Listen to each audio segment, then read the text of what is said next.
இங்க ஒரு பொண்ண ஒரு பையன் ஜன்னல் வழியாவே பார்த்து லவ் பண்ணி நான் உன்னை கல்யாணம் பண்ணிக்க ஆசைப்படுறேன்னு போய் ப்ரப்போஸ் பண்றான். அடுத்த நாள் அந்த பொண்ணை பார்த்து பேசலாமேன்னு வீட்டுக்கு போனா அந்த பொண்ணு வீல் சேர்ல உட்காந்து வருவா.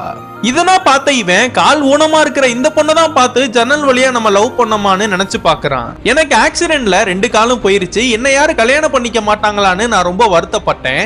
ஆனா நீங்க என்ன கல்யாணம் பண்ணிக்கிறேன்னு சொல்லிட்டீங்க, அதனால நானும் உங்களை கல்யாணம் பண்ணிக்கிறேன்னு சொல்றா. இதனா பார்த்த இவனும் சாரி, இப்படிப்பட்ட பொண்ணை எங்க வீட்டுல ஒத்துக்க மாட்டாங்கன்னு சொல்லிடுறான். நான் உங்க கூட தானே வாழ போறேன், உங்களுக்கு பிடிச்சிருக்கான்னு இந்த பொண்ணு கேக்குறா. இல்லங்க எனக்கு இன்ட்ரெஸ்ட் இல்லைன்னு சொல்லிட்டு இவன் கிளம்பிடுறான். இவன் வெளியில கிளம்பும் போதுதான் அந்த பொண்ணுக்கு 2 கால் இருக்கிறதே தெரிய வருது.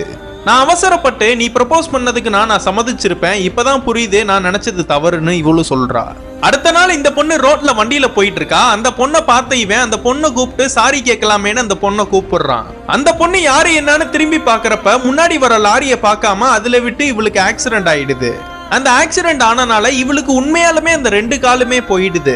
நம்மளாலதான் இந்த பொண்ணுக்கு இப்படின்னு ஆச்சேன்னு அந்த பொண்ணை நம்மளே கல்யாணம் பண்ணிக்கலான்னு அந்த பொண்ணு கிட்ட போய் ப்ரப்போஸ் பண்ணா அந்த பொண்ணு ஒத்துக்க மாட்டா.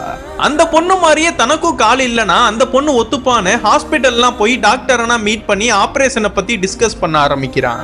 இந்த விஷயத்தனா கேள்விப்பட்ட இந்த பொண்ணு ஹாஸ்பிட்டல் வந்து பார்த்தா அவனுக்கு கால் இருக்காது. ஏன்டா இது மாதிரினா பண்ண, எனக்கு உன்னை ரொம்ப பிடிக்கும்டான்னு இந்த பொண்ணு அழுக ஆரம்பிக்கிறா. கடைசியில அந்த பொண்ணு வாயாலே லவ்வ சொல்ல வைக்கிறதுக்காக தான் இவன் கால் இல்லாத மாதிரி நடிச்சிருப்பான். அந்த பொண்ணும் இவன் கால் இருக்கிறதனா பார்த்து ரொம்ப சந்தோஷப்பட்டு இவனோட மனசை புரிஞ்சுக்கிட்டு 2 பேருமே கல்யாணம் பண்ணிக்கிறாங்க.